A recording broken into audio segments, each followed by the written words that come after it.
want answers? I think I'm entitled. You want answers? Your frequency. You can't handle My frequency.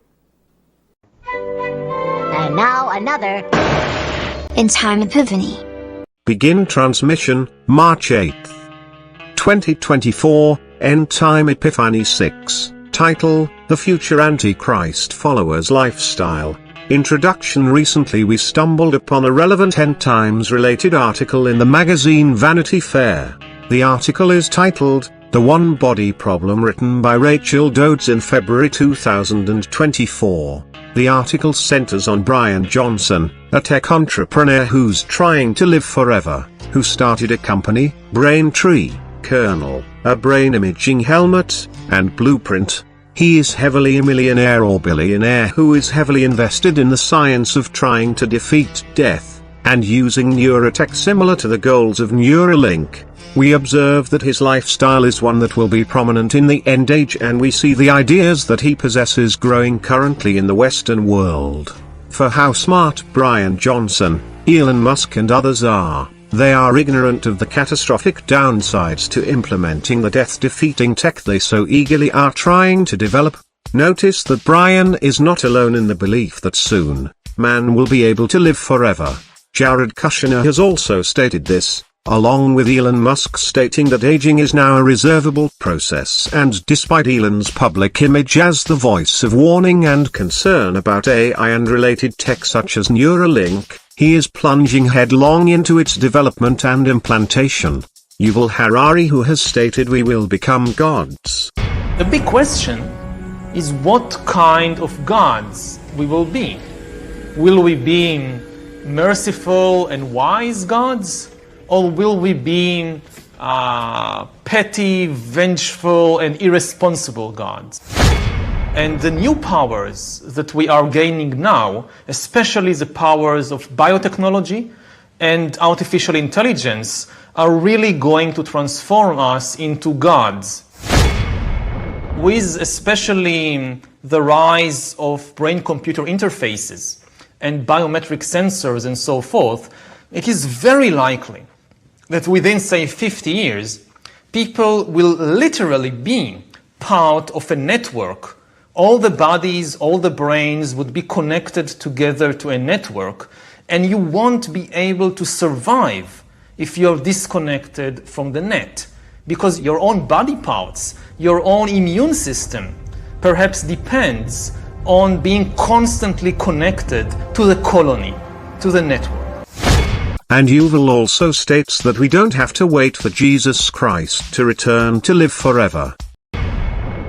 We don't have to wait until Christ's second coming in order to overcome death. A couple of geeks in a laboratory can do it, if you give them enough time and money.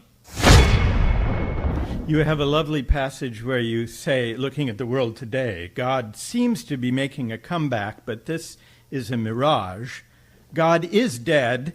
It just takes a while to get rid of the body. Now, understand that these views are shared among all such elite minds in positions of influence, control, power and development of technologies. The term, hacking life, is getting more used. The term, microdosing is getting more used. The ability to know the best details on a subject in a moment and to shortcut all the trial and error, to adopt new ways of thinking, new habits, and hold new philosophies and even theologies, this is all evolving very rapidly in our world. We believe this is the working of the Antichrist spirit, and skeptics who don't believe prophecy, will one day witness it being fulfilled. As indeed the mark of the beast, as described in Revelation, will be forthcoming in the future. It won't be marketed as such a name, but an educated guess would be able to connect the current development of using neuroscience with the ability to defeat death, is a part of this future revealed mark. But we in this episode want to examine the lifestyle of the future Antichrist follower, which the article, One Body Problem, does quite well, of Brian Johnson. And we see, this is a lifestyle the Western world is hurtling towards, the me-centric, narcissistic, smartphone-driven life. Always connected, always knowing, always online, never separated from a device. The hunger for AI and new tech, Alexa, Google Home, Ring doorbells, Apple Watch, sleep scores, Roomba, self-driving cars, self-driving lawn mowers, and the current tech in development that will revolutionize life in the future that the public is sure to eat up out of the elite's hand without asking, is this a good thing? Is this good for me? Is this good for our future as a species? Simply God isn't present in these conversations, and even those in the church are blind to the downsides of all this tech that they themselves are addicted to. And the church will also be tempted to take this future tech reveal, mark of the beast. It will be tempting. It will offer solutions to life's problems for certain. But be sure of this, God's way is not man's way, and there is a reason long ago that God didn't allow Adam to eat from the tree of life, and that is a blessing in disguise, as to live forever in a fallen state away from good. It is a realized existence in hell. Death. The first death is necessary in order to move into a perfected being, in order to move into our perfected body, in order to live with God forever in the new heaven and earth, where sin is not present. And this is all believed in faith, but the darker our world becomes in these end days, men will be forced to have faith in something, faith in God, or in themselves.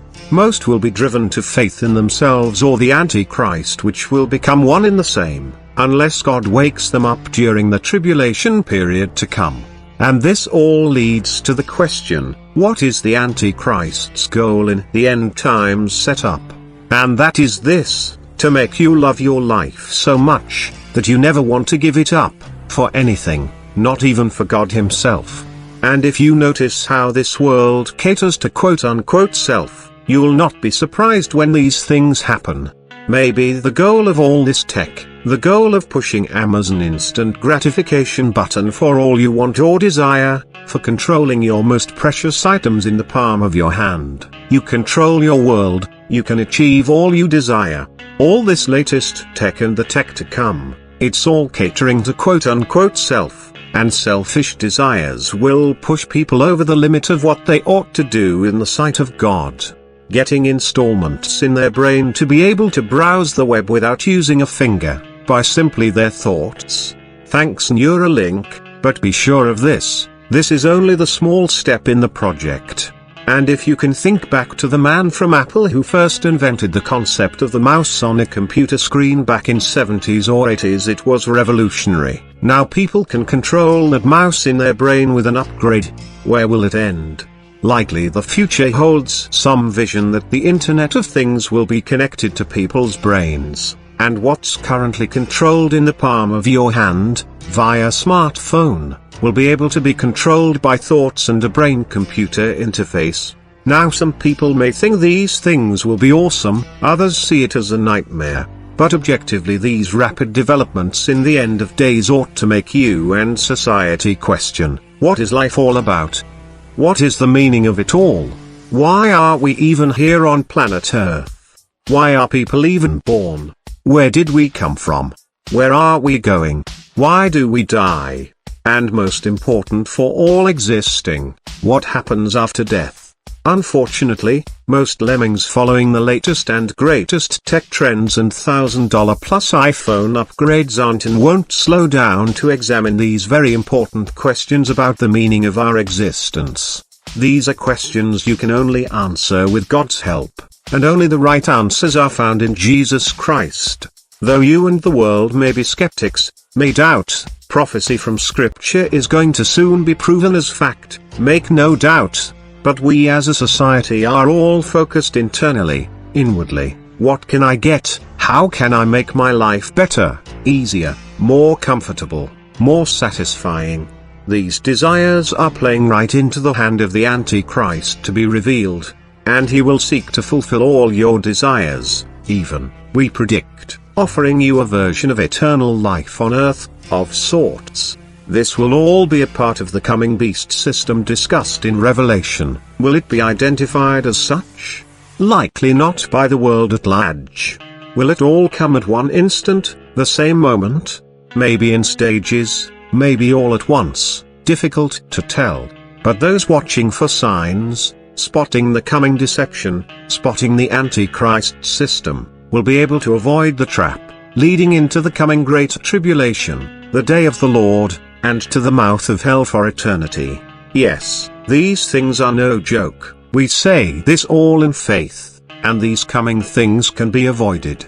And mentioning faith, these end days we are in, people are increasingly having faith, but not a faith in God, a faith in humanity, themselves, and we personally witness in the Great Awakening, faith in the mystical, Mother Nature, Satanism, occult, examined closely, it's all connected to Satan, the Antichrist to come, the beast system to come, the answer to all your problems, the desire of your hearts, while surgically removing the part of all humanity's heart that draws one toward the Most High God, the one who came in the flesh, died and rose again, and is returning, Jesus Christ.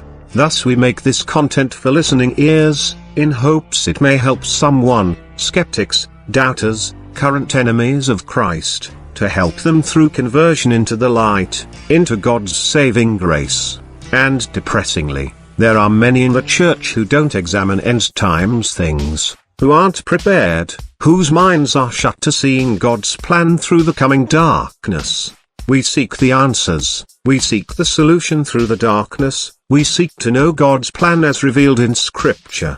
And over the past few years this mission has been on our hearts and minds. It has been a bit of a burden, it has brought darkness and depression, but we don't desire to steer clear of it because of discomfort.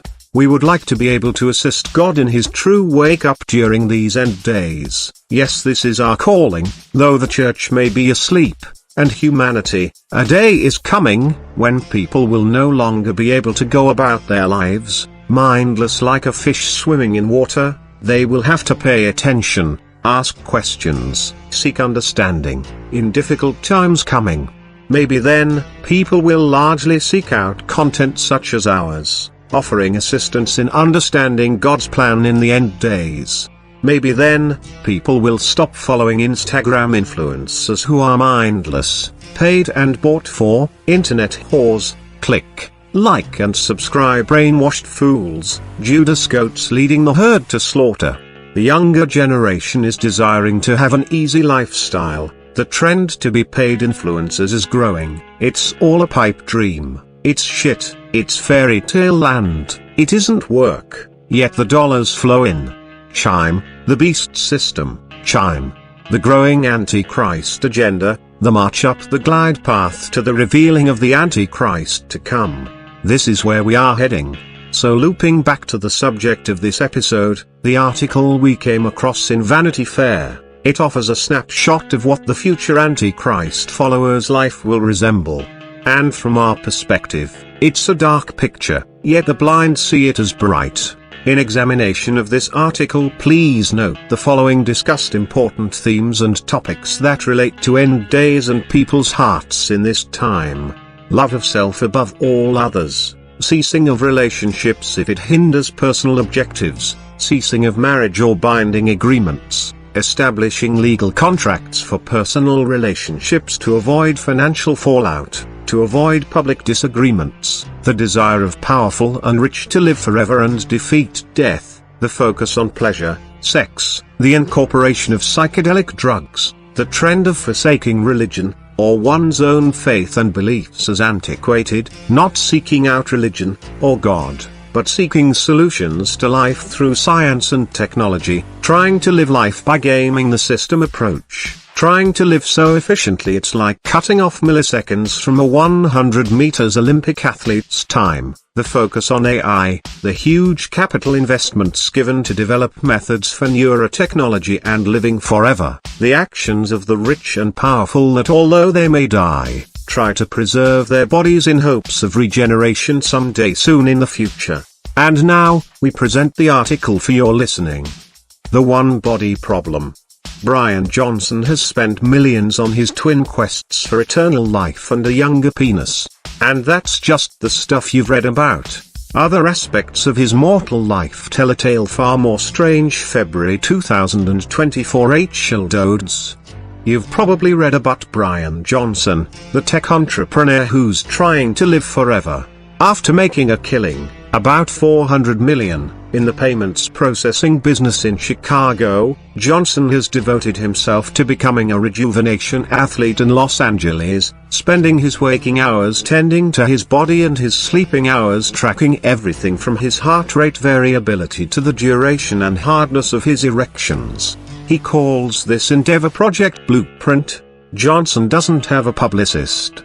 Yet his quest for immortality, which is overseen by a rotating staff of healthcare professionals and costs him an estimated $2 million a year, has been extraordinarily well documented in the press, fueled by our fascination with the quantified self-movement, atomized into millions of social media posts and swept up into the magic flywheel of clickbait journalism. In May, Bloomberg Businessweek broke the news about Johnson enlisting his 17-year-old son to be his blood boy and engaging in a three-way plasma swap with him and his 70-year-old father. A September Time profile entitled "The Man Who Thinks He Can Live Forever" explained how Johnson is turning his whole body over to an anti-aging algorithm.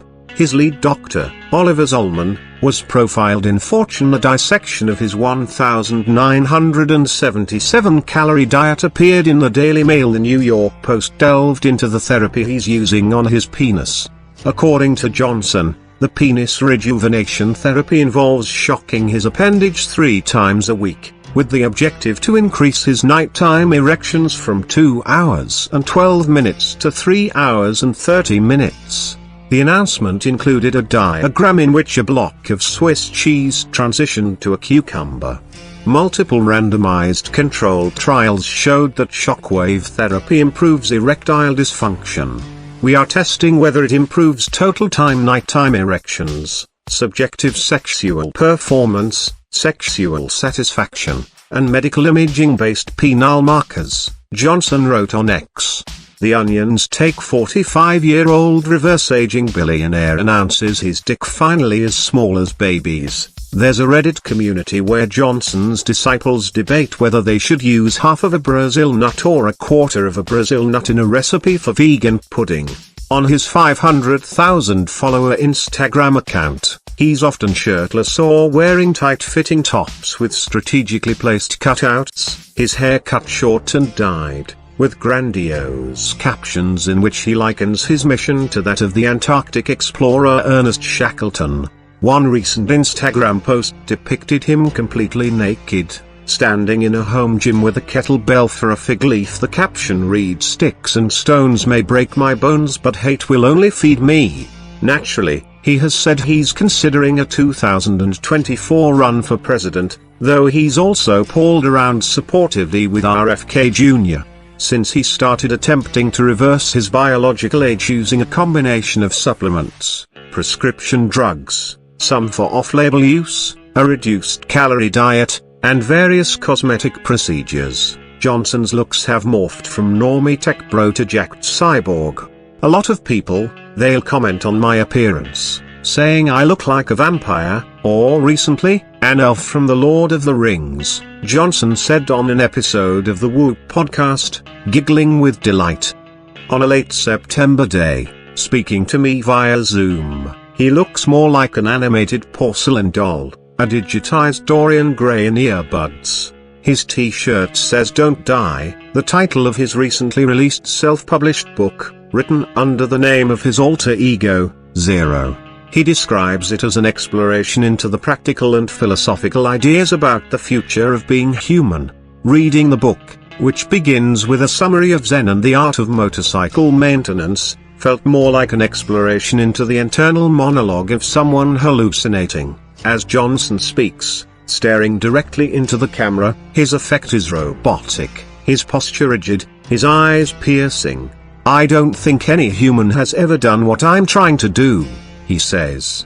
"I think it captures the zeitgeist of this moment, where it speaks to this uncertainty about where we are as a species and what it means to have I in our lives."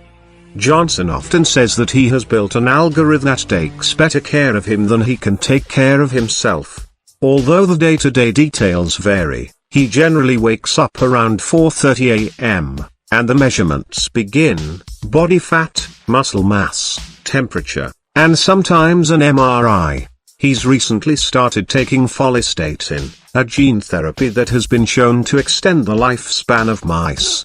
He drinks a pre-workout smoothie and takes approximately 60 pills, then does around 30 different exercises over the course of 1 hour, including using a high-frequency electromagnetic stimulation device that, he says, enables him to do 20,000 sit-ups in 30 minutes.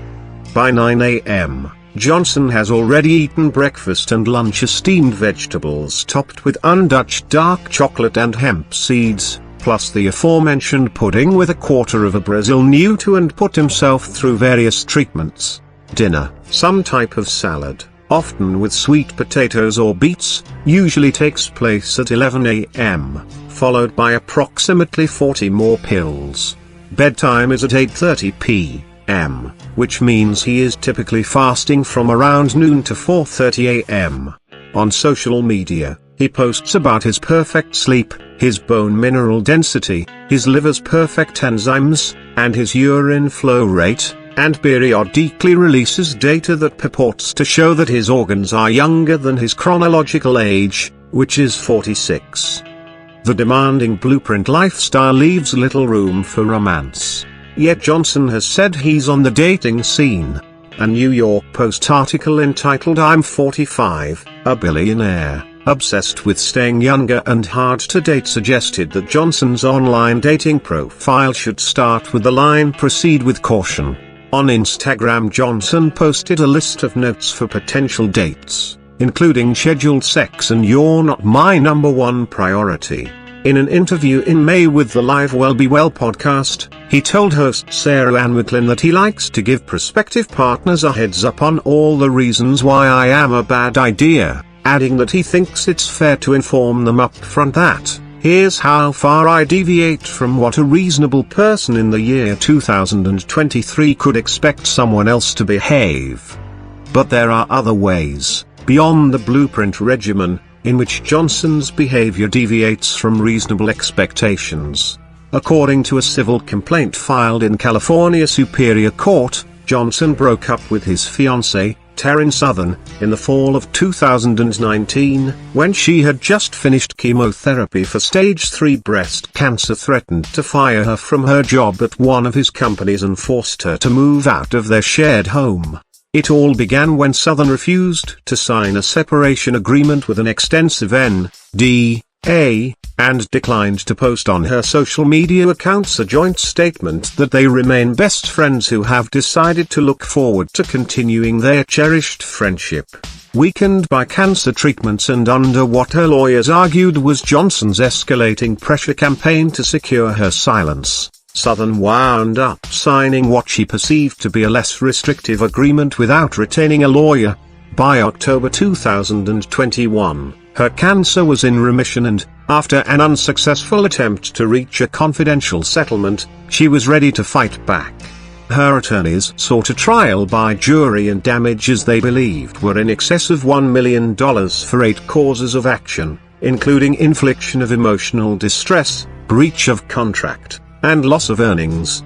But although Southern was suing Johnson as his former fiancée, the law treated her as if she were merely an employee, owing to a contract she had signed in 2017 when she took a job at one of Johnson's companies, a neurotechnology startup called Kernel. A judge determined that half of her claims first had to be litigated through arbitration, which is notoriously favorable to employers. Southern was trampled by the very system she thought would protect her from Johnson, a man who, according to her complaint, psychologically and financially abused her, then retaliated when she refused to comply with his demands. Not only were her employment-related claims ultimately dismissed, the arbitrator ruled that Southern was responsible for paying Johnson's legal bills, which came to $584,199.16, plus 10% interest annually. Johnson has denied all of Southern's claims and accused her of attempting to extort him. In July 2023, he filed a motion for sanctions against her lawyers for alleging that the arbitrator was corrupt. The judge agreed, and fined them $2,500 for making frivolous arguments. Southern's lawyer Caleb Liang wrote in an email that he declined to comment, and he declined to make his client available to speak. But in a declaration that was filed with a petition to vacate the attorney's fee award, Southern wrote, "I am now being ordered to pay a life-altering amount of money to a man I worked for 4 years, full-time, at a steep discount because of his future promises. A man who discarded me when I got cancer, who lied about his promises of support and then bullied and manipulated me into signing an agreement that benefits only him." On September 29, her petition was denied. Taryn was someone who could always find a way to figure things out, says a friend of Southern's who requested anonymity because she fears retaliation from Johnson. This lawsuit was a way for her to feel like she was taking back some of her power, and having it play out the way it did just feels like you're watching the villain in the movie win. In late November, on X, Johnson responded to a critic who brought up the allegations by writing, "Just wait for the plot twist, it's going to be entertaining." When I asked Johnson what the plot twist was, he said he would be releasing a public statement the following day regarding all of the accusations Taryn Southern made about me. 24 hours later, the only public statements he had made were about his A+ sperm health, and that his self-published science fiction novel was available for purchase on Amazon. On December 5th, the case was dismissed. The day after that, Johnson posted an image of 3 eggplants, emoji speak for penis, 2 stacks of fake $100 bills, a copy of his book, and the caption, "What am I doing?" On December 11th, Johnson finally released his public statement, a 16-minute video to YouTube entitled "My Ex-Fiancé Sued Me for $9 million", in which he cast himself as a victim of a #Me Too extortion scheme. The $9 million referred to a letter that Southern's early lawyers, working on contingency, sent to Johnson in April 2021, seeking a settlement to avoid a public legal battle. "Their strategy was to inflict maximum pain and suffering on me so that I would pay up privately," he said. "They miscalculated my tenaciousness and resolve, and their strategy backfired, inflicting collateral damage upon themselves." He noted that he plans to put the money that Southern is paying for his legal fees into a trust that she can access exclusively for her future medical needs. But people close to Southern view the case and its outcome differently. Anna Marie Washka, one of her closest friends, feels Johnson's recent posts about the case's resolution are outlandish. She told Vanity Fair, "This is not a he said, she said story. It's one of control, power, and the idolization of false personas powered by money and/or social media, not by authenticity, compassion, or a positive contribution to society."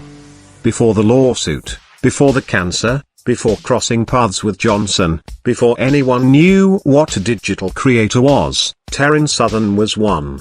In the aughts, she became known for her YouTube music video parodies in the style of Weird Al Yankovic and 2 channels with 500,000 subscribers. Charismatic, pretty, and blessed with a strong singing voice, powerful enough to propel her to the American Idol semi-finals when she was a teen. Southern moved to Los Angeles after attending the University of Miami on an academic scholarship, graduating magna cum laude with a double BA in anthropology and mixed media journalism. As her videos went viral, her reputation as a millennial marketing whiz at the nexus of entertainment and technology grew. She set up a one-woman consulting company, Happy Cat Media, and was hired by companies ranging from Ford to Marriott that wanted to reach a young and very online audience. She was invited to speak at prestigious tech conferences, hosted the red carpet at the Golden Globes, and even dabbled in acting, with guest roles on popular shows like New Girl. There were segments she produced for Today, a late-night talk show on the Discovery Channel where she worked as a correspondent, and a mention in a 2016 Vanity Fair article about rising YouTube and Vine stars. Southern's YouTube content attracted the attention of Johnson, who, according to Southern's friends, slid into her Facebook messages in June 2016 and asked her out.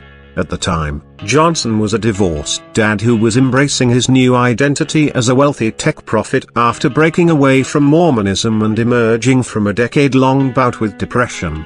I tried to remake myself as, I don't want to say from scratch because that's too far of an overstatement, but I wanted to remake myself as far as I could reach, he tells Vanity Fair.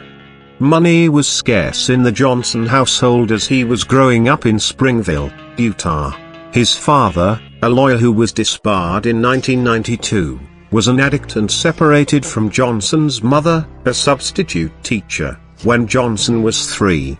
In an August interview on the Diary of a CEO podcast, Johnson spoke about how close he and his father have become in adulthood, growing emotional while recounting how random people on the internet made comments about his father after the news of the three-way plasma swap broke. Johnson delayed college to be a Mormon missionary in Ecuador for 2 years. The experience of seeing extreme poverty up close inspired him to want to make an enormous amount of money by the age of 30 and then figure out a way to uplevel humanity, he wrote on X, formerly known as Twitter, in July.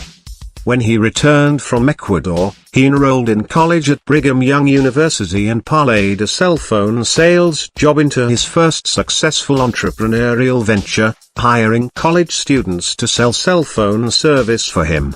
Although the company helped cover his tuition, it was not going to make me enough money to retire by 30, so I had to find something bigger, he told Tim Ferriss on a 2015 episode of his eponymous podcast.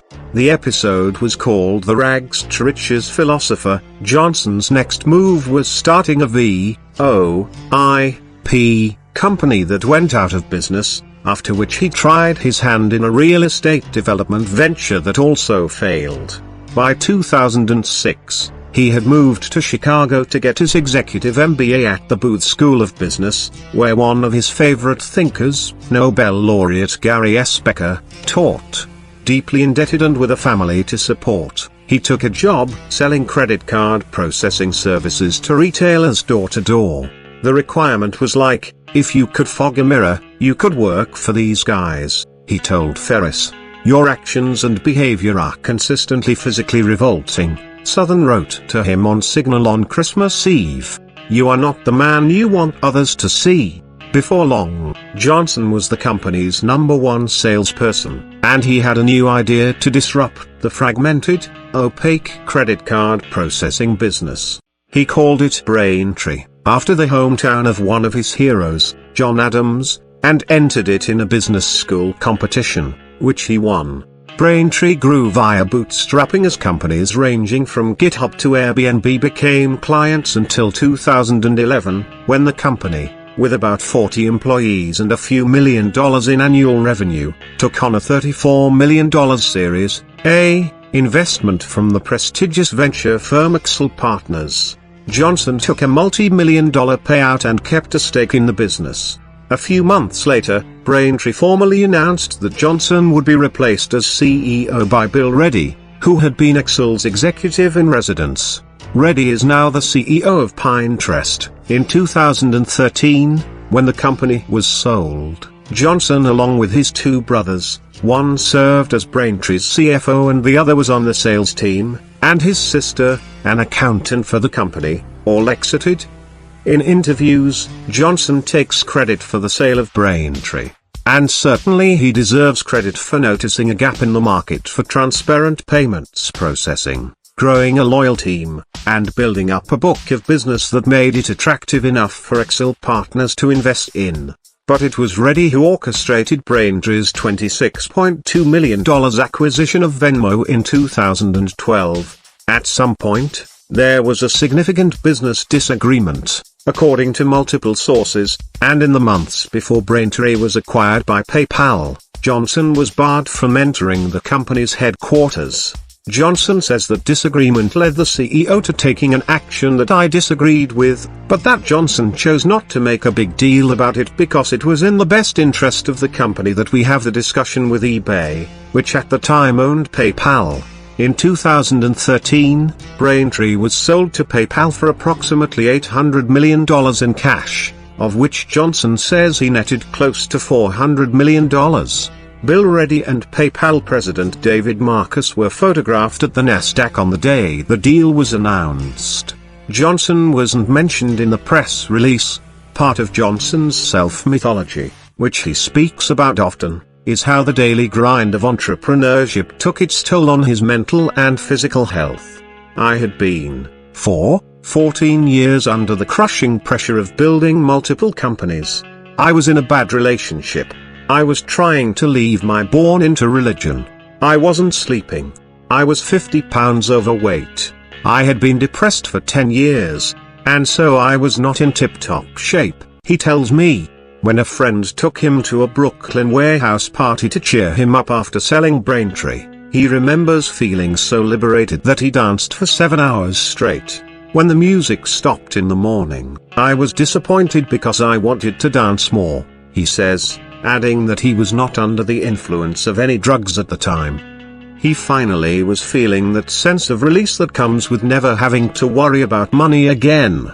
His next step was the up-leveling humanity phase of his life plan, which began with the allocation of $100 million of his own money in an investment fund, called the EARS Fund, with the mission to back ideas that seem impossible. I want to get a company from crazy to viable, Johnson told Fortune magazine in 2014. His most successful bet, he says, was an early investment in Ginkgo Bioworks, a Boston-based biotech company that was valued at $15 billion when it went public in 2021. His interest has been getting in at the ground level, seeing things that others don't see, and being able to absorb risk to help these fundamental technologies evolve, says Jason Kokoyannis, a serial biotech founder, advisor to Ginkgo Bioworks, and friend of Johnson's. After launching OS, Johnson backed his own passion project, Kernel, which initially planned to develop computer brain interfaces similar to Elon Musk's Neuralink but has since pivoted to non-invasive technologies. Johnson was living in Los Angeles and serving as chief executive of Kernel when he first messaged Southern on Facebook to ask her out. What was supposed to be a quick drink at an LA restaurant turned into hours of deep conversation, during which Johnson told her that he loved the way her brain worked and that he felt an intense desire to take care of her, according to her lawsuit. I remember, Taryn, saying she felt like she connected with him in an intellectual way. For someone as sharp as her, that was difficult to come by, recalls a friend who spoke to Southern right after the date. Like many people interviewed for this story, she didn't want to be named because she fears retribution from Johnson. Within weeks, Johnson introduced Southern to his 3 children, who were visiting Los Angeles. For Southern's 30th birthday, less than a month after they met, Johnson took her and 3 of her friends on his jet to Lake Tahoe, where they rented a house and went water skiing. He love-bombed the absolute shit out of her, recalls Southern's friend Bill Acton, who was at the birthday event. I don't think love-bombing even does justice to just how full-on he was. You'd be sitting there talking to Taryn and he'd be like, kissing her face, and you're thinking, could you maybe stop doing that? Still, Acton was happy that her friend found a strong connection and was predisposed to like Johnson. I generally don't go in expecting to hate my friends' partners, she says. A few months into their whirlwind romance, Southern and Johnson found a house in Venice Beach, a 3-bedroom modernist structure on Abbot Kinney Boulevard that rented for about $10,000 a month. They moved in together, and further mingled their lives. Southern, who had already started consulting for Johnson, helping him with personal branding, creating presentations, and writing speeches, was presented with a full-time employment agreement from Kernel at a starting salary of $20,800 a year. You're reading the zeros correctly, a steep decline from the $388,857 she earned from her consulting business in 2015, according to a letter from her former lawyer, which cited her tax returns. She had separate consulting agreements with Johnson's business entities, such as a $15,000 a month contract to provide media and communications strategy for Kernel and other projects. Even though the agreement with Colonel did not specify a title or what Southern's responsibilities would be, she was in love with Johnson and passionate about neurotechnology, so she signed without reviewing the contract with a lawyer. The contract contained a clause stating that any dispute arising from her employment had to be resolved in arbitration and that the arbitrator had the power to ensure that the non-prevailing party reimburses the prevailing party for the prevailing party's attorney's fees. Arbitration clauses in employment agreements have become standard, with more than half of American employees subject to them, compared to 2% 30 years ago, according to research from the Economic Policy Institute. Unlike in court, plaintiffs aren't allowed to call witnesses or present evidence. Decisions are binding. Julia Duncan, Senior Director of Government Relations at the American Association for Justice, says that the combination of forced arbitration and non-disclosure agreements isolate and silence victims of abuse. A law passed in the wake of the #Me Too movement made NDAs in cases related to sexual harassment or assault unenforceable.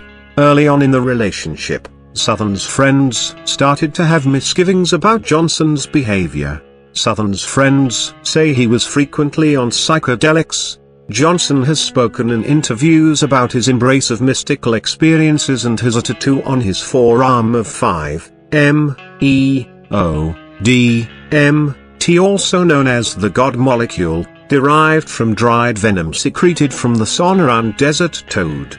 When I ask him about whether psychedelic drugs are important in his transformation, Johnson says, "If we basically are saying that explorers of previous generations were after the physical world, circumnavigating the globe, climbing to the top of Everest, going into the bottom of the sea, the exploration of the future is in conscious existence." According to the friends of Southern's I spoke with, Johnson became controlling once she moved in with him. He pressed her to take down her most popular YouTube videos, even though they were still a source of income for her and had millions of views, arguing that they were not aligned with his public image. According to the lawsuit, Miss Southern and I had conversations about her videos. She was self-reflective, often in contemplating whether the content she had produced was appropriate for the person she was trying to become, Johnson said in his deposition. Acton recalls witnessing a heated argument about the videos, during which Johnson was persuading Southern to take them down. By the end, she had come around to assume his point of view, which is that was the old me, and now I need to be more serious. Acton recalls, "It didn't sound like her."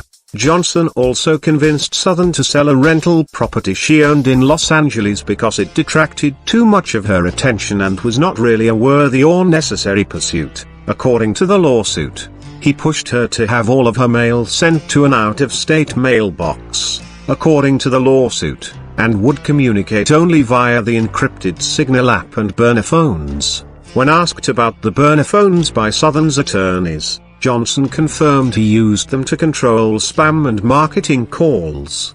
By the end of 2017, according to the lawsuit and Southern's friends, Southern was financially dependent on Johnson, who then began pushing her boundaries even further. He demanded a list of her past boyfriends and made her describe the sexual acts that took place, citing his own reputational risk. According to the complaint, he also told her he wanted to have sex with other women and attributed his need for sexual variety, as one friend put it, to his conservative religious upbringing. He soon became obsessed with his sexual conquests and relaying the details of his triumphs to Miss Southern under the guise of radical transparency and honesty, according to the lawsuit.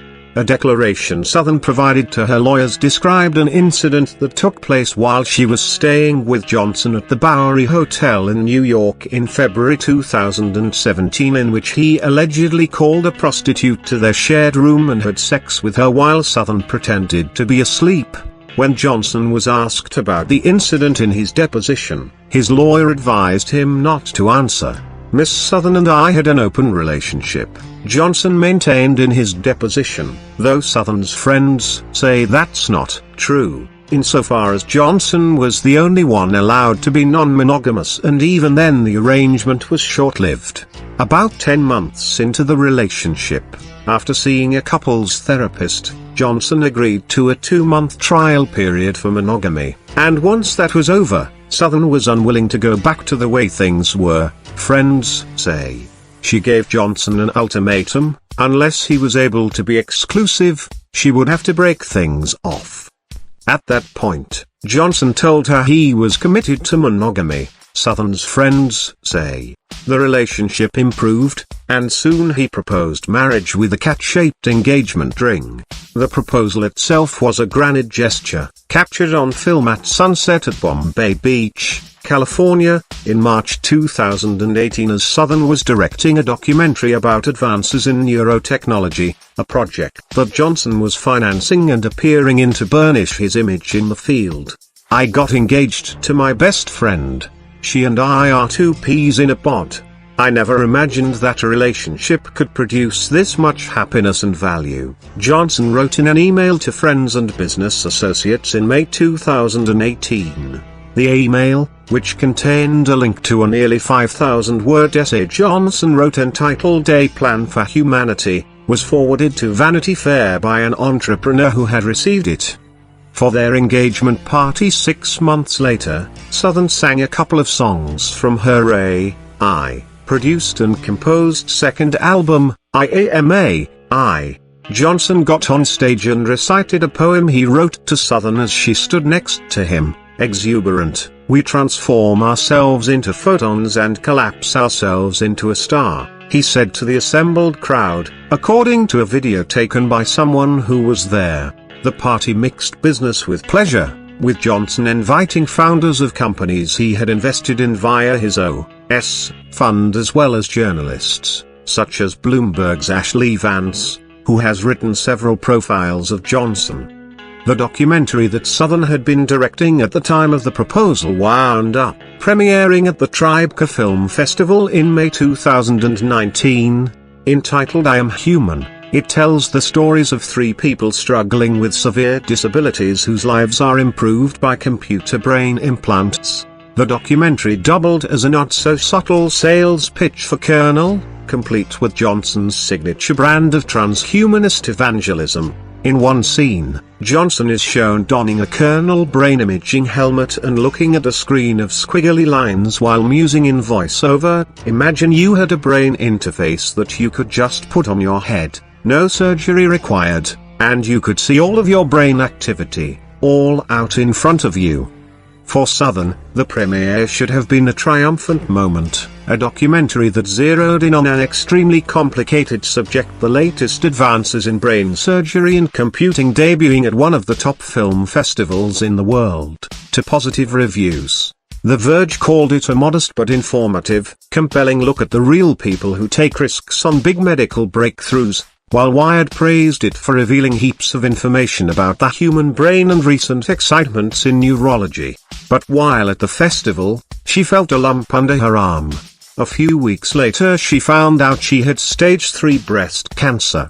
After the diagnosis, Southern's friends rallied around her, creating a shared calendar to track her appointments and taking turns accompanying her to treatments.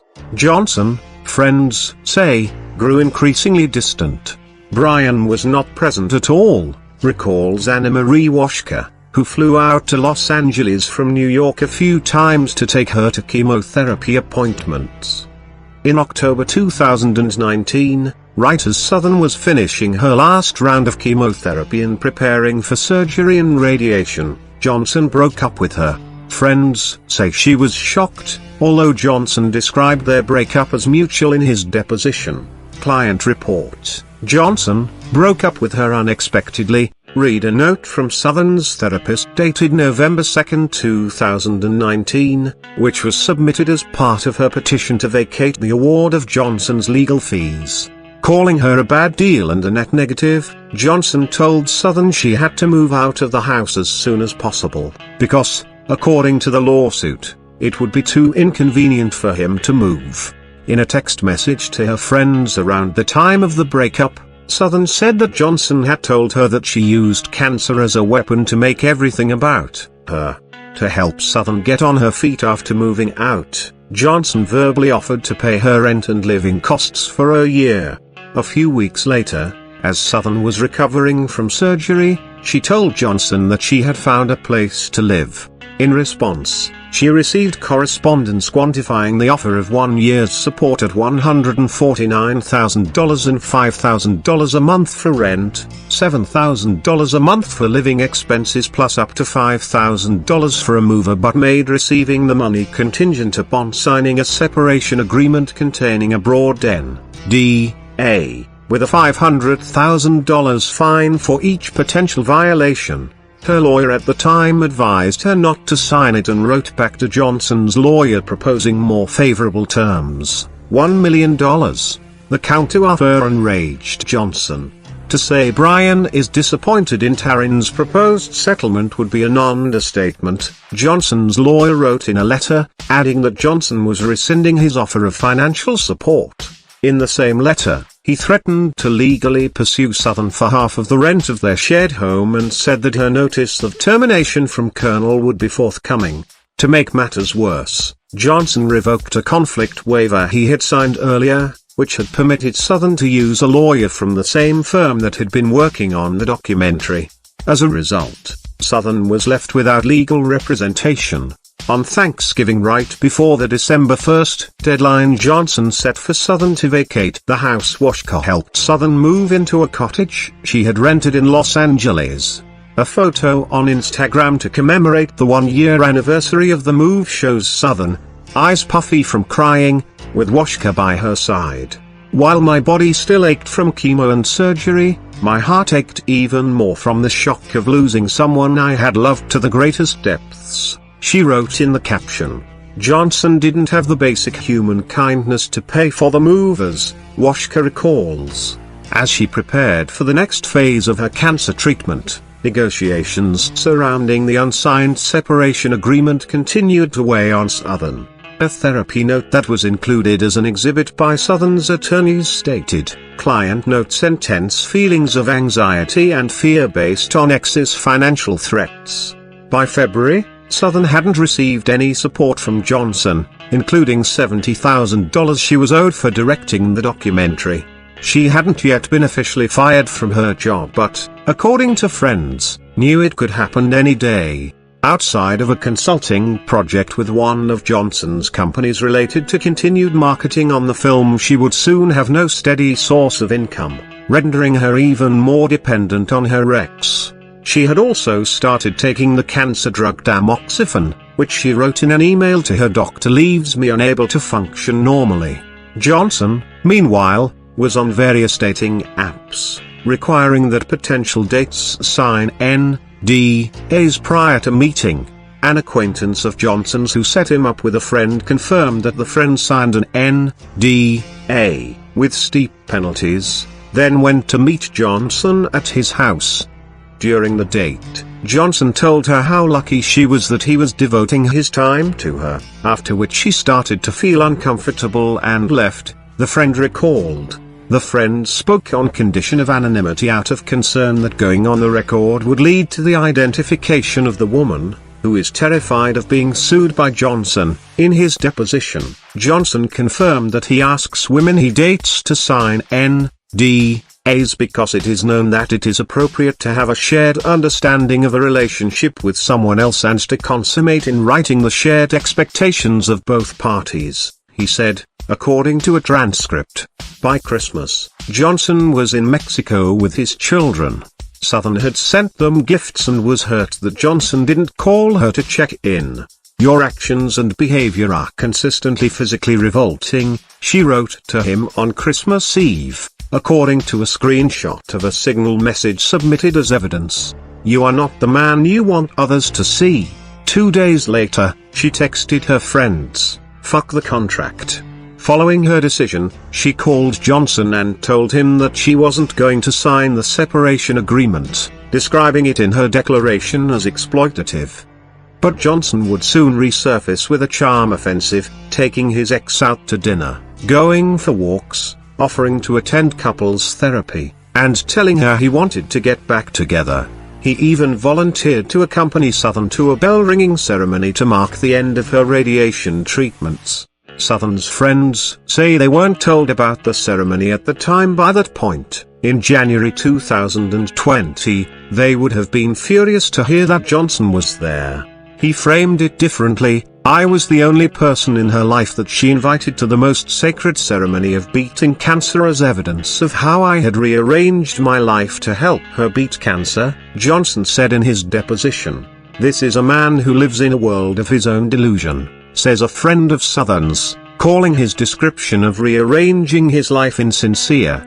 Shortly after the bell-ringing ceremony, Johnson called Southern while she was working at a co-working space and asked her to go to a place where nobody could hear their conversation, according to a description of the events recounted in her deposition. She walked to a parking lot outside, where he told her that he loved her but needed to terminate her Colonel employment. "I remember asking him about the stock options, and Brian saying something along the lines of 'you don't get your stock,'" she said, according to the transcript. She reportedly got upset, telling Johnson, "I've been working with you and the company since 2016. It's just not fair that I wouldn't get any piece of what I worked for." In the end, he told her that he might be able to get Southern her options, but only if she would agree to sign a separation agreement containing a release of all claims. But the breakup was far from clear-cut. In early February, Johnson asked Southern out on a date, where they took drugs, her MDMA, him mushrooms, according to her declaration, and wound up sleeping together. When asked by Southern's lawyers about the date, he denied taking mushrooms. The following day, Southern received an agreement that offered her stock options plus severance from her job, the $149,000 to cover rent and living expenses for a year was not included. If she didn't agree to sign within one day, Johnson told her the stock options were off the table. Eager to put everything behind her, traumatized and, according to Southern's lawsuit, foggy from the tamoxifen, Southern signed the separation agreement without retaining a new lawyer. In her deposition, Southern said that, in retrospect, she thinks Johnson knowingly manipulated my state of mind and took advantage of that at a very interesting time when he was actually receptive to going to therapy and getting back together. In the new version of the agreement, there was a non-disparagement clause that was much shorter, though both featured a general release, which meant that, by signing, Southern would forfeit her right to sue not just Johnson's businesses, but Johnson himself, for any reason. It was the release and that separation agreement which Southern's lawyers argued was signed amid undue influence by Johnson that the arbitrator cited when she threw out Southern's claims. Johnson's lawyers argued that the release should also apply to the 4 claims that the Superior Court judge ruled were not subject to arbitration. After the arbitrator's decision, Johnson filed a counterclaim to be reimbursed for his legal fees and won that too. When Southern signed the separation agreement in February 2020, she walked away with just $1,000 in severance from Colonel, plus 50,000 options in the company where she had been working for more than 3 years. Johnson, according to court documents, had told her that the stock would one day be worth millions. At the time the options were offered, they were valued at $80,000, according to court documents. But Southern never wound up exercising them because she didn't realize they expired 6 months after her termination from Colonel.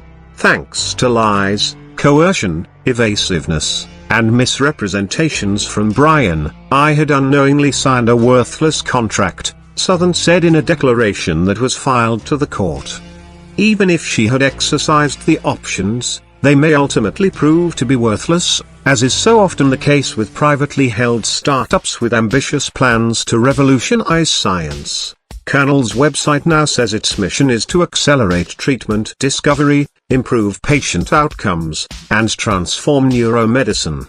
Daniel Sobek, who served as Colonel's chief commercial officer from April 2017 to October 2019, recalls that when he first met Johnson at a Stanford event, he found him to be cold and intimidating, yet with an aura of great success, he says. Sobek, who has a PhD in electrical engineering and computer science from MIT, could have gotten a job anywhere in Silicon Valley, but he says he was inspired to join Colonel because of Johnson's audacious vision and his proven skills as an entrepreneur. Once he was working for Johnson, Sobek says he was much more approachable than he initially appeared to be. Another benefit to choosing Colonel was Johnson's deep pockets. The fact that Johnson told Sobek that he had committed up to $100 million of his own money meant financial certainty over an extended period of time, and also that Johnson would be able to focus more on running the company and less on fundraising, says Sobek, who now runs a renewable energy company. After spending the first couple of years of Colonel's existence developing implantable technology, Johnson came to the conclusion that it will be too long to take it to market, Sobek recalls. So several months into his tenure at the company, he was helping Johnson execute a challenging pivot to non-invasive brain imaging helmets intended for consumer adoption. "I didn't know Brian was willing to go that far," he says. By the time Johnson was pitching investors on Colonel in late 2017, he was boasting that the helmets would be able to detect if a person liked a show they were watching on Netflix. The story kept changing, recalls Southern's friend Washka, who runs a global impact investment fund and was asked to invest. "I remember telling Taryn, this feels a little bit smoke and mirrors to me." She passed. In a September 2022 deposition, Johnson said that Colonel had sold fewer than 10 helmets, which he estimated retail for around $30,000 apiece. The company says that the headsets sell for $99,200 but declined to say how many it has sold. Johnson says that the company is achieving its objectives and that the product works. "You put the helmet on your head, and it reads out your brain activity like magic," Johnson tells me. The company closed part of a $25 million Series D round in December 2023, raising $5.2 million, and says it is continuing to raise money. "Nearly all of our existing investors participated in this round," Ryan Field, Colonel's CEO and CTO, wrote in an email. Like Braintree, Colonel is a family affair. Johnson's brother, Jason, was the CFO and COO as of the end of 2023. He's based in China. The company says he resigned and will be leaving at the end of the year. His sister, Candace Mauritson, remains an accountant at the company. Colonel's board governance is consistent with industry standards and includes third-party auditing, Field wrote in an email. Colonel has raised a total of $158 million, including $64 million from Johnson from a variety of top VC firms, including Kozler Ventures and General Catalyst. In a Bloomberg Businessweek profile in 2021 by Ashley Vance with the headline "Can a $110 million helmet unlock the secrets of the mind?" Johnson revealed that the company was 2 weeks from missing payroll in early 2020 when the pandemic hit. Not mentioned was how Colonel secured a $1.24 million Paycheck Protection Program loan from the federal government in April 2020. The loan was forgiven. 3 months later, Johnson raised $53 million in a Series C round. If we can quantify thoughts and emotions, conscious and subconscious, a new era of understanding, wellness, and human improvement will emerge, Johnson said in a press release announcing the funding round in 2020. In the Bloomberg profile, Johnson said that his goal was to bring the price of the helmets down to that of a smartphone and put a helmet in every household by 2030. Instead of focusing on the consumer market, the company is now looking at clinical applications, such as a study Johnson participated in. It was the first time in history anyone's ever been able to say what happens to someone's brain when they take ketamine, he says. We've kind of been in the dark because normally you would just say, "Hey, friend, what was ketamine like?" The company's feasibility study, measuring acute effects of subanesthetic ketamine on cerebrovascular hemodynamics in humans using TDF, was published in the open access journal Scientific Reports. In May 2023, Johnson stepped down from his CEO role to focus on Project Blueprint, though he remains on the board. Sobek, Colonel's former chief commercial officer, says that instead of ketamine, he personally would have picked a different indication to study, such as looking at depression or cognitive impairment. But that's Brian. He picks what interests him personally. Sobek added that he stays in touch with Field, whom he had initially hired, and still believes that the product has great potential in helping to diagnose neurological issues like cognitive decline. Field says that Colonel currently has 2 clinical studies underway, looking at depression and dementia.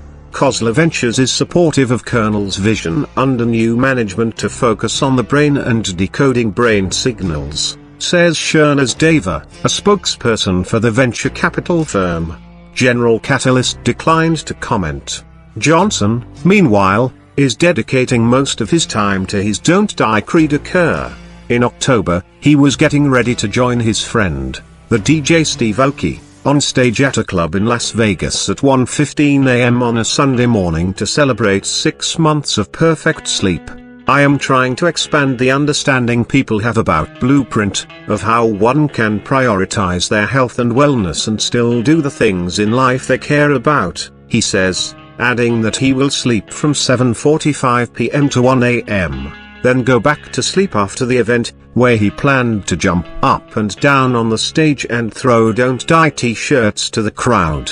Video posted to Aoki's Instagram stories confirms that he and Johnson did, in fact, jump up and down behind the DJ booth and toss Don't Die t-shirts into the crowd. A subsequent LinkedIn post reported that Johnson slept from 7 p.m. to midnight and again from 3:15 a.m. to 7:20 a.m., with a sleep score of 93%.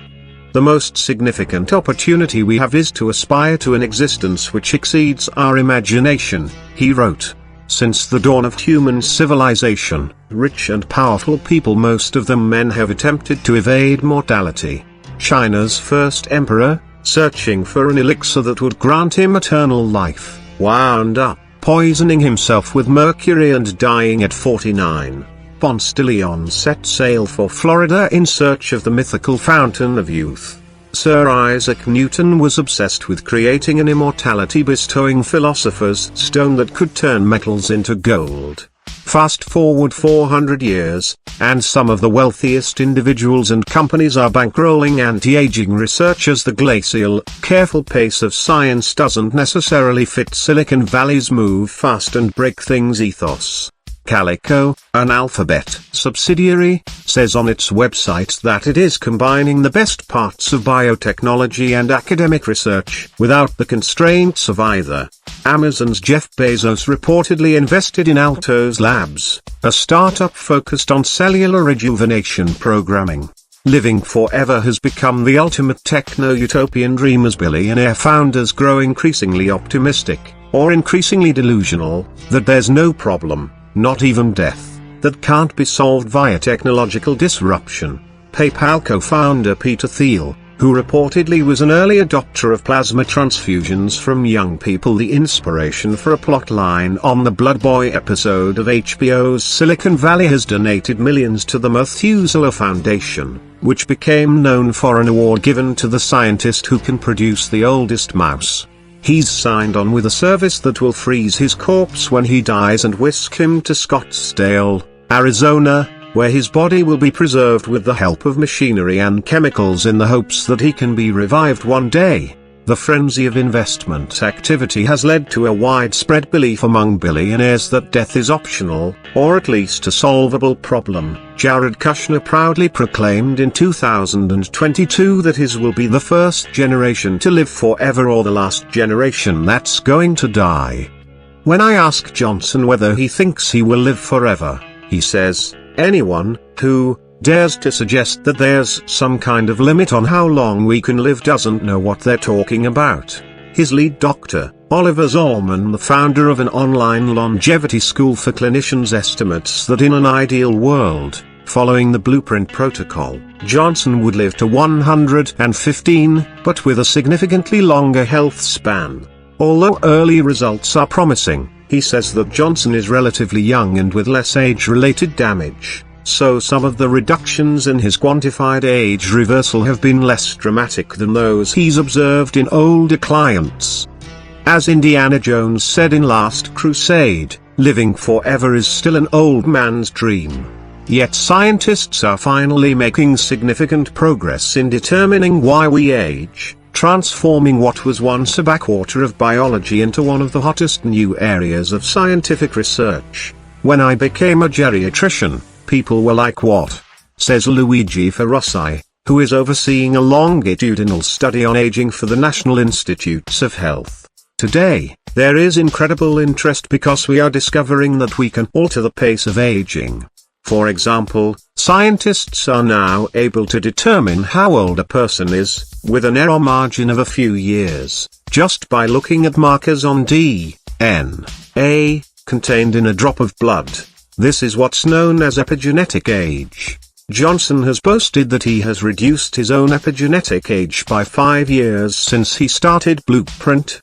Ferrossi cautions that testing multiple interventions on oneself, beyond being potentially dangerous, is not scientifically valuable because it's impossible to isolate what, if anything, is working to reverse the aging process.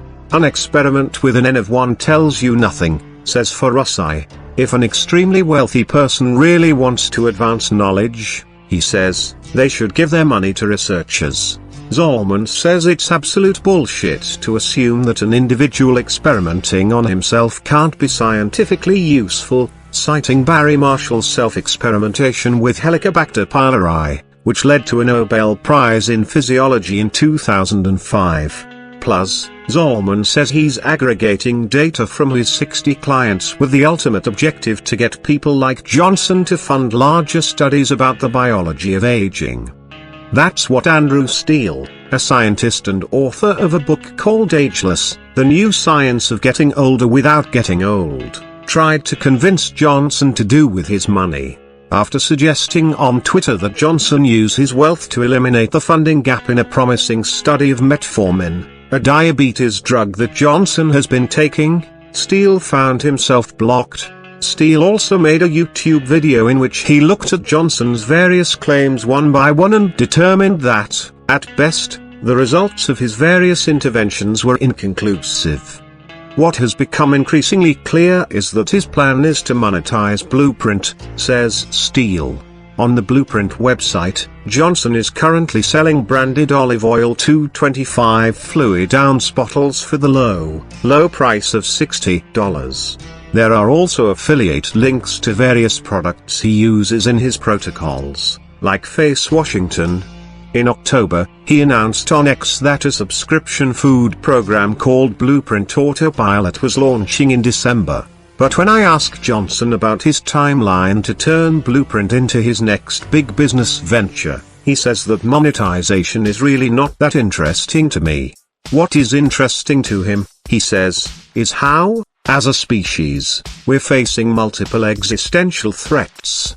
And when you have the power of the gods at your fingertips, you have one foe, death. And so the only priority I have right now is don't die, don't kill each other, don't destroy the planet, and align with AI. That's it. Zolman, Johnson's doctor, says that he and Johnson are also business partners in Blueprint and confirms that they are very much trying to monetize it. I created all the products, he says. The entire Blueprint system, he adds, is a white-labeled version of his own protocol, which he developed as the Level 1, 2, 3 protocol, he says. It's all me. Their latest rollout is Blueprint 20, which involves creating a longevity protocol for a woman. Johnson says that the costs of the program have gone up because our credibility is based upon the way in which we do things. It's the evidence, it's the protocol, it's the result. And it requires a level of detail orientation that is extraordinarily time-consuming, he says. estimating that his team is working anywhere from 4 to 10 times harder now that Blueprint is being adapted to a woman's body. His test case is his former assistant, 28-year-old Kate Tollo, who told Time that she used to work in fashion and took a pay cut to work for Johnson. Time noted that Tollo plated and served all the meals the reporter ate while visiting Blueprint HQ, aka Johnson's house, and seemed to do most of the dishes, despite an Adam and Eve themed photo shoot that was reportedly planned for Johnson and Tollo. He insists that the two are not a couple and that their relationship is strictly professional. Stephen Hassan, an author and expert on cults who met Southern a decade ago, says that Johnson's rhetoric, with the all or nothing, black or white thinking, religious Adam and Eve references, and extremes of behavioral restrictions has all the hallmarks of unprocessed cult trauma. Thousands of people have made observations about me over the past year, says Johnson of Hassan's interpretation, and I would put his observation in the same category as everyone else offering things that are up to their viewpoint. It's free speech and everyone can express their viewpoint. Southern, for her part, is now working as chief storytelling officer at BlackRock Neurotech, one of the companies that developed implantables for a paralyzed subject she followed for her documentary. At Fortune's Brainstorm Tech Conference last summer in Park City, Utah, Southern was invited to talk about the world's first superhumans. Her speech was scheduled at 10:15 a.m. Less than an hour later, on the same stage, was Brian Johnson, who wound up being interviewed remotely by editor-in-chief Alison Chantel. Johnson had been working on his Blueprint system for almost 2 years by the time Bloomberg Businessweek's Lee Vance wrote about it in a lengthy story in January 2023. Less than a week later, the Daily Mail picked up the lawsuit. People magazine and a handful of other outlets followed with brief stories about the dispute. At the time this story went to press, Fortune's website featured dozens of pieces about Brian Johnson. None of them mentioned Terence Othen. One recent piece describes how Johnson's decision to stop eating brownies at night, not injecting 17-year-old blood, is what really transformed his life. Conclusion. So we have reviewed the article titled, The One Body Problem, written by Rachel Dodds in February 2024. The article centers on Brian Johnson, a tech entrepreneur who's trying to live forever. The One Body Problem is the title. The article doesn't seem to imply having a second body, only preserving the one body, as Brian is trying to do and other tech billionaires like him. Do you think they will crack the code to a version of eternal life? Do you think that Satan, fallen angels are working in cooperation with them perhaps to make this happen, as has happened in ages past, like with the Egyptians or Mayans, unlocking knowledge of the angels, forbidden knowledge? And although this may seem a strange thought, in a way it is contained in a recent movie, Matrix Resurrections in 2021.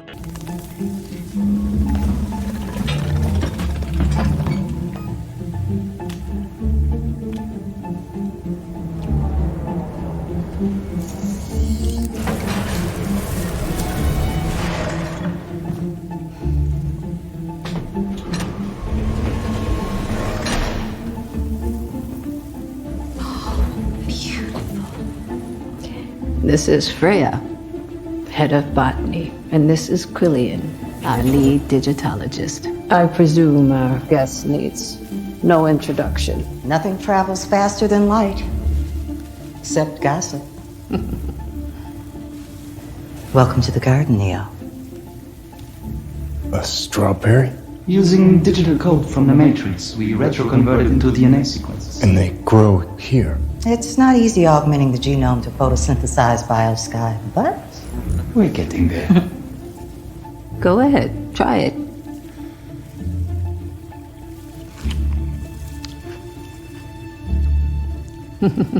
We're quite excited about the blueberries. You remember that shit we used to eat? That slop that tasted like rust? Zion could have never made something like this. Why? Because we needed synthients and DI like him. Zion was stuck in the past, stuck in war, stuck in a matrix of its own. They believed that it had to be us or them. This city was built by us and them.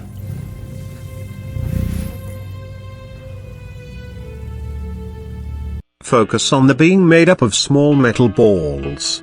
So we pose the question, is it possible for demons to inhabit technology, to work inside of it?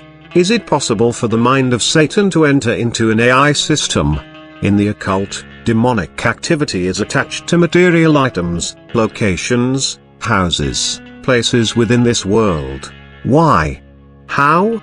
It's a supernatural realm we don't fully understand or comprehend. But indeed, demons and fallen angels are territorial, there is order in their dark world. As Jesus said in Mark 3 verse 25, quote, "If a house is divided against itself, that house cannot stand." Unquote. Satan and the fallen angels learned from the best of them, that is God, that is the order of heaven. And they only copy and replicate what they have learned from their time with God in heaven. These fallen creatures forsake all to try to make themselves gods, to create heaven on this earth, to make men their subjects, slaves. So if all these concepts sound strange to you, we invite you to take a deeper look, and there is similar material on our channels that may be of some help. Derek Prince particularly has an acute understanding of the dark side from a Christian perspective. And this scene from the Matrix we showed, maybe it's a concept forthcoming, that will be marketed as an AI creature but really it's a demon using technology. With some understanding of the occult and demons, it is understood that demons are able to move things. We show in our episode titled, Satan is Real, the Bible is Right, Jesus is God, that in seances, witches summon demons who appear through the ectoplasm contained within people's blood. This fluid comes out of the nose and mouth, forms beings who talk to them. This was confirmed directly to us from a former occultist turned Christian who was a part of a high-ranking coven in the UK but moved to the US. Unfortunately, most people shut off such topics as conspiracy theory, but we offer what is portrayed as fiction through Hollywood. Some of it is truth, some of it is directly from fallen angels and the mind of Satan. Men are working with Satan, the coming antichrist, for the grand plan, for the grand deception, for the marvelous psyop they've concocted. Is the future limitless? No, but evil men think so. God has set a threshold that once crossed, He is going to call an index to this whole thing. Will it be possible someday to transfer your soul or consciousness to another body? Will AI enable demons to possess them? If people get AI installed in themselves, can demons operate it to control persons without their permission? These may sound like bizarre questions, but the future is going to be a bizarre scene.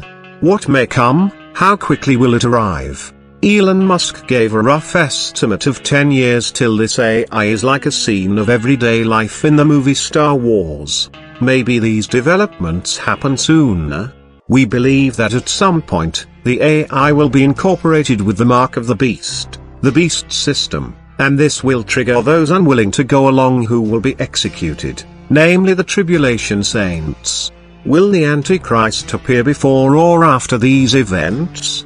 Islam and Jews believe that the slaughter must happen first, then it will make room for the coming Antichrist, as they call it, quote unquote, hasten the coming of the 12th Imam, aka, the Messiah to them, which will be a Messiah such as Cyrus the Great as we examine in discussions of Isaiah 41. Maybe they happen simultaneously? Supernatural things coming down the pipe someday soon. Are you ready? Or are you staring at your phone 24/7 365? Funny thing to consider, but we predict many will go right through the divine acts to come, in such a manner, with their head in their phone, unfazed, asleep, brainwashed by Satan and loving every minute of it. Many are in this state now in the so-called Great Awakening movement, who like to call it its sheep. The irony there, if they aren't sheep, what are they in this awakening? Wolves? Yes, my friend, Jesus calls us to be sheep. Sheep are naturally weak, although rams are a kind of sheep, powerful, but the nature of sheep is one who follows the shepherd, and they are seen as weak, idiot creatures, or innocent. But Jesus calls us to be this way. It's faith. This world likes to operate on what it sees, what it knows, what it can touch and feel. Faith is the stuff of imaginary ideas and stories to them, it's nonsense to them. Yet faith in Christ is going to be proven true in the end days. The sheep will be resurrected. Who will be the idiots then? Are you awake? God's truth is eternal. It never changes. In this current awakening going on, truth changes daily, hourly. It's a giant lie with elements of truth within it. Do not be deceived. Examine everything through a biblical lens, a scriptural lens, a Bible prophecy lens. Here are some related scriptures to describing how people will be, how the lifestyles of people are going to be in the end times, and the times we are currently in. Themes we have examined in this article: the one-body problem. 2 Timothy 3 verses 1 through 9. Text title: Difficult times will come. Quote, but understand this, that in the last days dangerous times, of great stress and trouble, will come, difficult days that will be hard to bear. For people will be lovers of self, narcissistic, self-focused, lovers of money, impelled by greed, boastful, arrogant, revilers, disobedient to parents, ungrateful, unholy and profane, and they will be unloving, devoid of natural human affection, calloused and inhumane, irreconcilable, malicious gossips, devoid of self-control, intemperate, immoral, brutal, haters of good, traitors, reckless, conceited, lovers of sensual pleasure rather than lovers of God, holding to a form of outward godliness, religion, although they have denied its power, for their conduct nullifies their claim of faith. Avoid such people and keep far away from them, for among them are those who worm their way into homes and captivate morally weak and spiritually dwarfed women weighed down by the burden of their sins, easily swayed by various impulses, always learning and listening to anybody who will teach them, but never able to come to the knowledge of the truth. Just as Jannes and Jambres, the court magicians of Egypt, opposed Moses, so these men also oppose the truth, men of depraved mind, unqualified and worthless, as teachers, in regard to the faith. But they will not get very far, for their meaningless nonsense and ignorance will become obvious to everyone, as was that of Jannes and Jambres. Unquote. The description here of people in the end times is very specific, and we see these characteristics growing in people's hearts and minds today. We do see society falling apart, the lack of care or concern about anyone else. And the last part of this passage may be confusing to the listener, the part about Jannes and Jambres. They were magicians for Pharaoh who fought and argued with Moses, when Moses confronted Pharaoh during the 10 plagues incident in Exodus. Only here are they named, the detail isn't in the Old Testament. Likely their names were handed down in apocryphal literature. Jannes and Jambres fought against God. They had power, they did some of the miracles that Moses did with their magic arts, but they couldn't do all the ones Moses did with the Lord's help. And the text says their ignorance and meaningless nonsense will be evident to all. Jesus is coming, and when he does he will expose all false prophets, all witches, all guides like shamans to the other realm. Faith in Christ will be proven truth, validated truth, confirmed truth. Likely the saints won't be on the scene, only the godless in this time. Maybe people wake up and follow the Lord then. Maybe they don't. Jude verses 7 and 8, quote, in a similar way, Sodom and Gomorrah and the surrounding towns gave themselves up to sexual immorality and perversion. They serve as an example of those who suffer the punishment of eternal fire. In the very same way, on the strength of their dreams these ungodly people pollute their own bodies, reject authority and heap abuse on celestial beings. Unquote. We were struck by the Vanity Fair article about Brian, his obsession with trying to make his dick harder, with a longer boner time, to do what? Likely for some orgy shit, like these powerful elite people like to have. spending hours going around having sex. At first, the thought might sound tempting, and most people are tempted with things having to do with sex, but it is unnatural to go for hours and hours. It's unnatural to have sex with 2 to 20 people in the same time. People take drugs, maybe pills for their dick, then go around like horny rabbits screwing anything they are able to. Sounds like fun? Maybe in an intoxicated state. Yet anyone with a conscience, any child of God who may be tempted for such acts would understand how shallow they are of true love and intimacy and pleasure, and how empty they leave you feeling in the end. People in the end days will be similarly immoral like Sodom and Gomorrah. In 1 Timothy 4 verse 3 it says, quote, "They forbid people to marry and order them to abstain from certain foods, which God created to be received with thanksgiving by those who believe and who know the truth." Unquote. We believe that when marriage is eliminated in society, a state of approved hookups will be the new norm. And again, at a base way of thinking, hedonistic mindset, maybe it sound appealing, hook up anytime, anywhere, while Big Brother is approving it all through something like Tinder on steroids, directing it all. Yet again, for even the distant children of God, these acts will feel shallow, empty, void of true intimacy, union, love. The focus is just as Brian's was, on me, myself and I. The person they have sex with is unimportant to them compared to their rigid schedule of life rooted in self-love.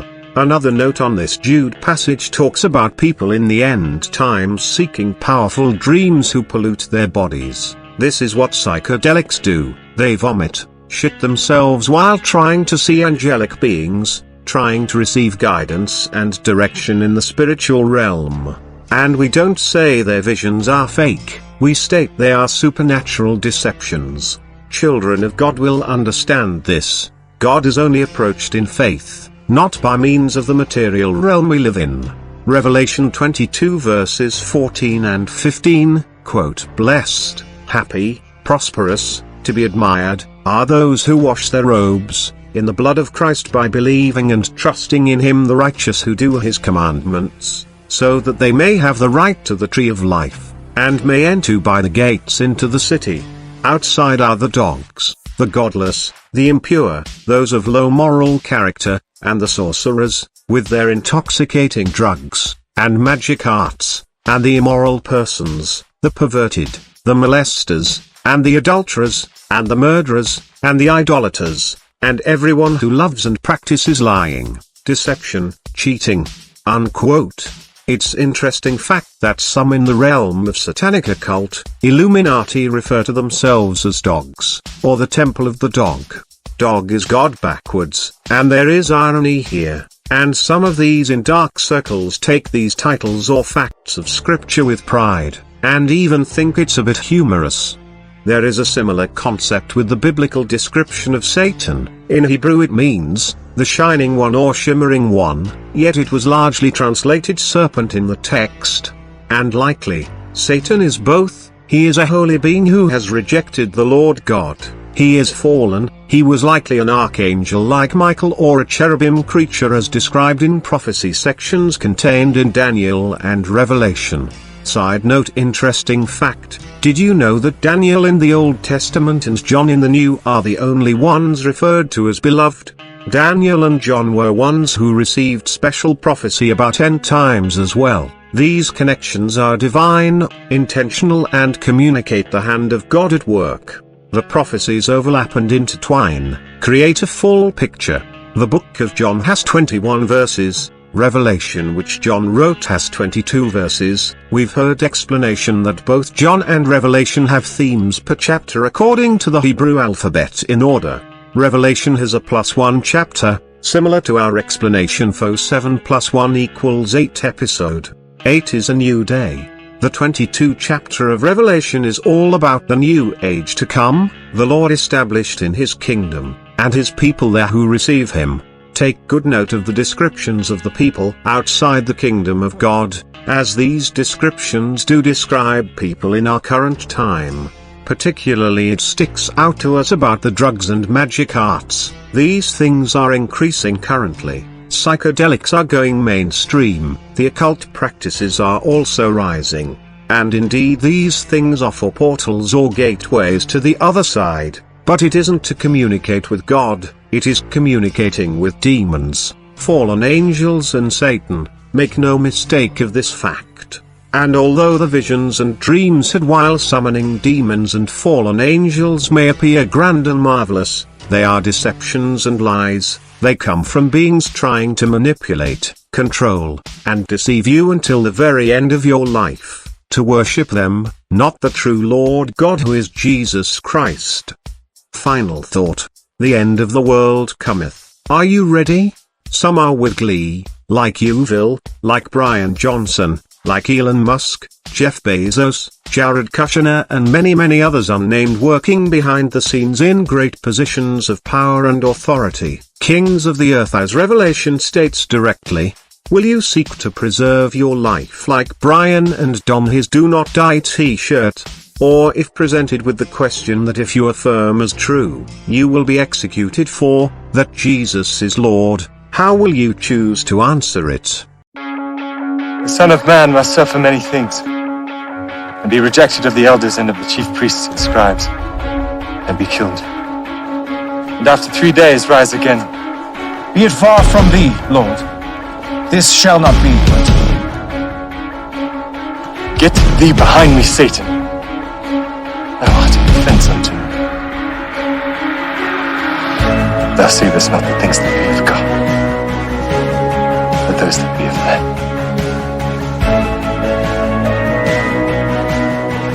If any man will come after me, let him deny himself, take up his cross and follow me. For whosoever will save his life shall lose it, and whosoever will lose his life for my sake shall find it.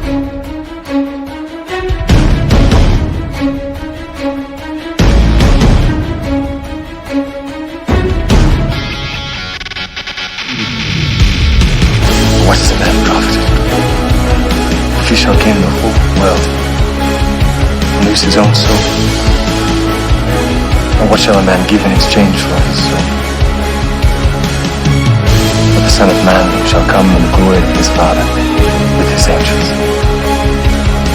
And then he shall reward every man according to his works. Verily I say unto you, there be some standing here who shall never taste death, till they see the Son of Man coming in his kingdom.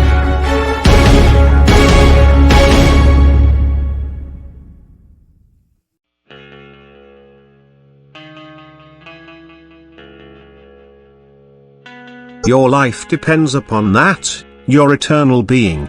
The only way not to die is to remain in Christ, even if having to go through the first death. The second death lasts forever and is the death of your soul. This has been a broadcast of the non-anonymous charity. End transmission. This has been another In Time Epiphany. We'll investigate, collaborate, red herrings, we'll eliminate, we'll solve this mystery for you. Although we haven't got a clue. And if you don't know, now you know.